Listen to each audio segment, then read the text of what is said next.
those were the people who stayed after 10 years, who put value in our lives for the past 10 years. Nakakatawa naman yung ganun. Relate pala, hindi ko akala ko ako lang yung ganun. Ganun na ganun. It was din refreshing kami. marinig na may ganun din pala yung saan. Opo. Lalo na kayo kasi mas matagal kayong couple sa amin eh. Kaya, 19 years. mas maraming best ng pinili. Mas marami Tumakinig ka lang yung views. Baka 1M views na kayo, siguro kami 100,000 views. kailangan araw-araw panoorin. Ay talaga, galing. Pag may conflicts na gano'n, alam mo ginagawa namin, ma'am, pinanonood namin yung wedding video namin. And just recently, nag-celebrate kami ng 10 years wedding. Parang Renewal. iniremake namin yung kasal namin. Nung kinasal kami 10 years ago, talagang right after our wedding, sabi namin, ulitin natin to after 10 years. So, na-manifest naman namin. Talagang ginawa namin. Tapos sabi niya, ulitin natin to right after 15 years. Sabi ko, Diyos ko, gagastos na.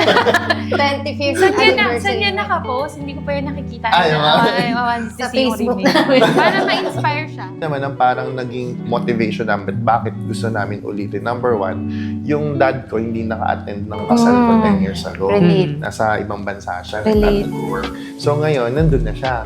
Tapos ngayon, parang ang sarap lang ng feeling na out of everyone na in-invite namin before, kasi yung guest namin before, parang nasa 250. Mga ganun yan. Ngayon, 100 na lang. Parang those were the people who stayed after 10 years. Parang ganon. Yung who put value in our lives for the past 10 years.